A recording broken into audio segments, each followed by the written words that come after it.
A family torn by partition, a tale of three sisters chronicling what freedom means to them, and India's independence struggle coming together in her new novel, marking a significant detour from her previous works on reimagining the world of mythology.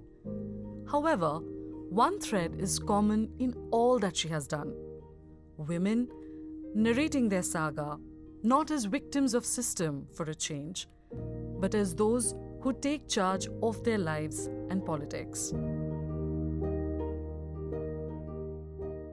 You're listening to News and Views, the Quint's podcast series, where we introduce you to some of the greatest minds across different fields through in-depth interviews. You can check out episodes of News and Views and all other podcasts by the Quint on our website or wherever you get your podcasts. I am Oindrisha, and today we are going to be talking to Chitra Banerjee Divakaruni. Hello, Chitra ma'am. Welcome to the Quint. Thank you so much. I am so pleased to be here in conversation with you. I really like the work you folks do. And I think this is such an important topic to speak about what independence really means and perhaps what questions we should ask at this very important and special time. Absolutely. So, Chitra ma'am, tell me, so we are going to specifically talk about your book, Independence. How did this book really come about? When is that time that you actually felt compelled to write a book on independence or on India in general? Well, for many years now, I have been really from the very beginning of my writing, India is always at the center of my books. I wanted to move forward to the time when colonial rule is ended and the British are thrown out of India. And that's when I decided I have to write this novel, Independence. And I have a particular connection to this novel because my grandfather and my mother, my maternal grandfather and mother, who are both from Bengal, and they told me a lot of stories about what happened around independence, what happened, how the partition was for Bengal. And as you know, there are many wonderful novels written about partition, but mostly from the Punjab side. But we in Bengal also went through a lot of heartache, a lot of deaths, a lot of families being separated. And I wanted to honor that as well. We also went through the terrible riots of Direct Action Day in 1946, which almost nobody writes about, and doing it all through the gaze of women, because that's always been my special thing. Yeah. In fact, you have kind of humanized, certain characters from the mythology. When is it that you felt, really, really compelled to explore all these mythological characters and give them a very modern rendition? So, how did that come to be? Well, I think I was fascinated by these characters even from childhood because my maternal grandfather, who I was talking about earlier, was a great storyteller, and he also had an amazing library. So he would tell me all the stories of the epics. And then when I grew older, I would read from his library, Ramayana, Mahabharata, many other books. I was really interested to see how they were such powerful, interesting, complex characters. When I had to live on my own and I had to live an independent life, and I began to ask myself questions about what does independence mean for a woman? What kind of life should a woman be allowed and encouraged to lead? And then I started volunteering for the Women's Center at the University of California at Berkeley. And then I started volunteering with domestic violence organizations. And I think around that time, then my ideology became much more formed that I want to write from the woman's viewpoint and give her a voice. It's basically your tryst with independence. When you started doing independent living, is also when these ideas kind of, accumulated into much firmer kind of plots and stories that you would probably like to tell to the world. But tell me one thing. Does an author also fear, this prospect of being stereotyped? I quite embrace it. I am delighted to be known as a writer who writes about women and sometimes, people ask me who is the audience you write for? And I always say I write for women and intelligent men, especially in independence. I think the women inspire many people and they change the lives of many men as well, which was true also of our independence struggle. We have forgotten today. We mostly remember the men. Coming from Bengal, I was told the stories of Matangini Hazra, who was one of the oldest people to fight, like age-wise. She was one of the oldest who fought in the independence struggle. She was older than Gandhi, right? He used to call her mother, and she died, holding the flag and marching until she was shot dead. So I am very honored and proud to put women like this in the center of my novel. Right.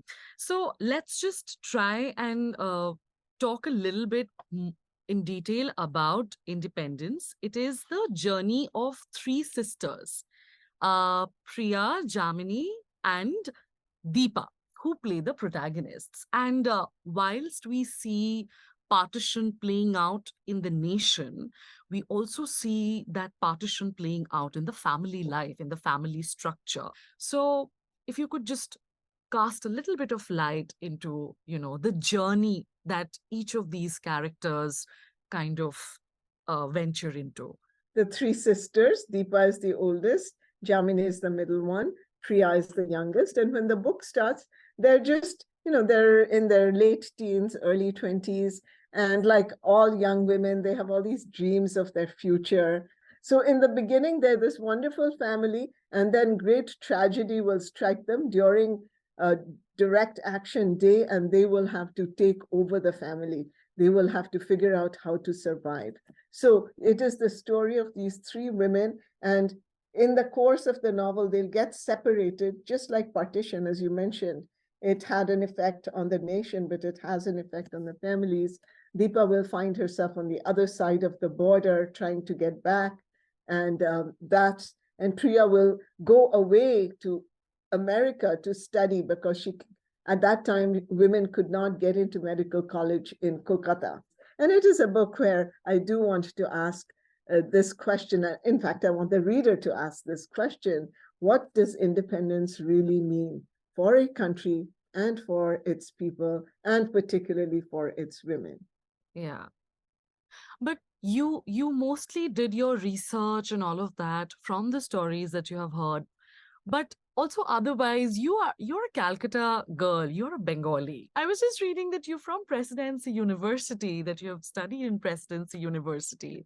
So has there been instances where you have personally met character, maybe a batchmate, somebody in the college, or while in during your college life, that particularly fascinated you, and somebody who had a partition story to tell or confide unto you, something of that sort? My classmates would have been of my generation, which is after independence, but they certainly had stories in their lives. And quite a few of my classmates were from East Bengal and had moved. They had moved. Some of them, many of them had moved. Their families had moved during partition. So we talked about that, how it was, because they had heard from their grandparents. They remembered those stories of having lost everything, but then finding a new home and then creating a life all over again. And in some ways, it made them much stronger people because they had to fight so much. But I remember those stories, and I particularly remember their very lyrical descriptions of East Bengal. But I think I was most uh, touched by stories that my mother and my mother's friends told me, because they had actually lived through that. And they Mm. were young women at that time. But also, we mustn't forget that there were wonderful stories of people saving each other, from inter-community stories of people going really out on a limb, being very, allowing themselves to be in danger, to save the lives of a person who was a neighbor or a friend and belonged to a different religion. How much time did it take to kind of bring everything together, collate, and really materialize the book? Like, It takes different books take a long time. I think the longest it ever took me was when I wrote The Palace of Illusions, because I really had to research not only the Mahabharata, but the times of the Mahabharata and the culture in which the Mahabharata is set. So, what were people wearing? What were people eating? What kinds of weapons did they really use? So, that took me a long time. But you also mentioned very interestingly that you are very much influenced by some of the writers from Bengal, which I'm really interested to know whose works do you follow really closely or you are inspired by in general? Are they women writers mostly or do they also comprise men? No, no. I think I read writers and women writers, a lot of them. I read them all. And of course, I grew up, and my grandfather was a great reader of Tagore. He had the whole collected works. So I grew up reading Tagore. And so Quintessential Bengali household. very, very. And there's so much to learn from him. I mean, we cannot overrate him. Yeah. He's really, and he was one of the first and early writers who really he was very, very uh, in tune with women and what women were going through. A book like The Home and the World, Ghare Baire, was very influential actually for this one, Ah, because it also talks about, it's the story of a woman who decides, well, where do I fit in the outside world? At that time, also, independence struggles are going on. So that book was a big influence. I also love the work of Mahashweta Devi because she is just so powerful and she's so woman centered. And she's very honest. She'll tell the truth like it is. fantastic. But today, if you're talking about today's time, since you have dealt with a lot of these mythological characters and plot lines and etc., we see today in India there's a lot of pressure on storytellers or creative people to really cater to one brand of thinking that or to align with one brand of thinking. So for instance, if there is a movie that has recently drawn a lot of flack because of the use of the GFX and the lines and all of that. Now, whether you personally endorse those lines or you like those lines are a different debate. But then we do see the cuts of censorship coming in, right at it, and absolutely changing things and changing words and basically molding them into their something that they would prefer into one particular kind of vision, into one particular kind of thinking, which is also quote unquote very nationalistic. Now, what is this nationalism about? And why does it really have to permeate into creative works for people to consume? What are your thoughts on that? Well, I feel that, of course, we want to be a strong nation, but one of our great strengths has always been our diversity, and we must not lose it. So it would be a pity if that went away and only one kind of voice could be heard. Because then, where is freedom? Where is independence? I don't think that when Nehru created his very first council, on which he made it a point to have Hindus, Muslims, Parsis, Sikhs, people of high caste, people of low caste, the Dalits. He Yeah. made it a point that the that should be the group that governs India. Of course, we love our own religion, we love our own culture. I'm speaking as a Hindu, but that does not mean I need to put down other people. So I think that is the message that my book gives. And I hope that is the message that we will all carry forward. Right. But how are you as a content consumer? Are you a traditionalist when it comes to the way you would want to see these characters represented, or do you even enjoy, the creative liberties that, the film directors or the writers or the screen adaptators, they might also integrate into it. If somebody told me, no, you cannot write a novel in Sita's voice because that's not how the original Ramayana was, then I would have been totally hobbled. I wouldn't have been able to do a good job. It depends on the attitude with which you bring your individuality into play. I believe that we must have respect for the original stories and the original characters. We must respect them and love them. And I truly do respect and love all of the characters in the Ramayana. And I never, especially when I'm writing a woman-centric novel, I don't feel that I have to put the men down. Sita's greatness is Sita's greatness. It doesn't depend on putting Ram down. That's not the point. The point is to enjoy, appreciate, admire the women. So I think because that was very much at the center of Forest of Enchantments and Palace of Illusions, luckily, there hasn't been any backlash because, yes, I'm showing the greatness of these women, but not at the expense of the men. The men are fine. They're doing their thing. Sometimes writers or filmmakers feel they have to put down one side in order to show the other side to be better. And I don't agree with that. I feel that if the other side has its value, you don't need to put anybody down for that.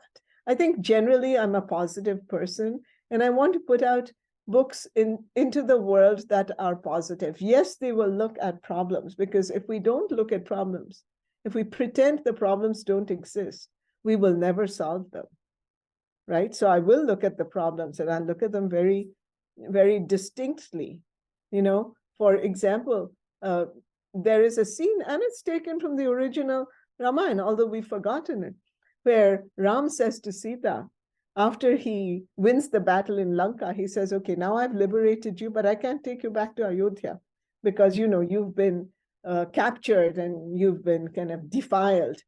And Sita says, is it my fault that Ravan took me away? Is it my fault that I was abducted? How is it my fault? Why should I be blamed for something I had nothing to do with, that I did not encourage or allow? It was done to me. And that is the whole story of victim shaming put right over there. And it's such a modern issue. The Pariksha thing comes across as a very regressive mindset, regressive and patriarchal, so to speak, when a woman Yes. really has to go through that litmus test of her purity. I mean, Yes, 4 things that she didn't do. Now, even the whole Agni Pariksha, what people don't realize is that there is no Agni Pariksha in Valmiki's Ramayana. Okay, you didn't know that, did you? All right. no. So Yeah. this is what happens. So Ram says, I'm sorry, I can't take you back. So Sita, tells him exactly what she feels about this. And she says, this is very wrong. And she says, okay, all right, you go back. And then Ram is like, okay, you can stay with Sugriv or you can stay with Vibhishan. They'll take care of you. She's like, I don't need anybody to take care of me. And she says, light a fire. I will step into the fire. That is what I choose to do with my life. So it is not Agni Pariksha. It is her saying, I'm going to live and die on my terms. But see how we've changed it? We've changed it as to, she was made to do Agni Pariksha and then she came out.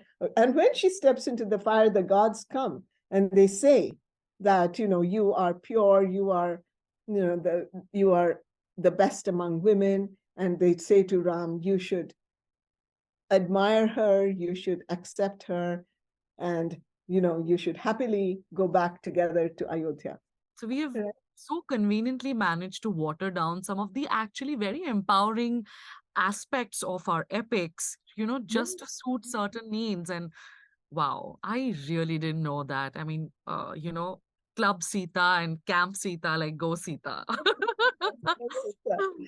I would absolutely say to the young women of India, please be like Sita, but not the Sita that you're being given in popular, I don't know, shows or whatever. Be like the original Sita. She was strong and she never compromised. Right? Absolutely, absolutely. We are almost at the end of the chat, and I hate to do this because I would love to go on and on with this chat. But very quickly, if I wanted to understand from you, your book contains a very beautiful quote from, by Amrita Pritam, when she says that there are so many stories of partition that are not written on pages, but on minds and bodies of women. And it is no secret that in contemporary India, we see the kind of upsurge of violence on women's bodies till date. So, Yes. what would be your final parting message to young women in India who are probably grappling or struggling to find a voice of their own? I would say be careful because that's always a good strategy. Be careful and come together. Together we are strong. But you can't speak up alone because then it's dangerous. Then you'd be targeted. But if large groups of women get together and speak out against these things, then there is power and safety in numbers. And I would say this not only of the young women, but to the older women also, that many of you have reached positions of power. Now use that. So once you decide you're going to mobilize, bring all the men that you know, the good men, the ones you know they wouldn't want this. And I would think that any thinking man, right, any courageous thinking man would agree that this is something worth doing. So I really would love for that to happen. Absolutely, absolutely. With that note, we thank you once again, Chitra Banerjee Divakaruni, for doing this chat with us. It was a delight to have a conversation with you. Thank Thanks you a so lot. much. You had such Okay, with wonderful that said, questions. thank you. You answered them so poignantly. And that was this episode of News and Views with Chitra Banerjee Divakaruni. Follow us on Instagram at The Quint and tell us what you want us to talk about next episode. And check out our website, thequint.com, for more groundbreaking reports and videos. This was Oindrisha, and I'll see you in the next one. News and Views is a Quint original podcast, executive produced by Shelly Walia and Ritu Kapoor. This episode was hosted by Oindrisha Mitra, produced by Prateek Lidhu, and edited by Anjali Palod, with theme music from BMG. And a special thanks to our guest, Chitra Banerjee Divakaruni. You were listening to the Quint's podcast.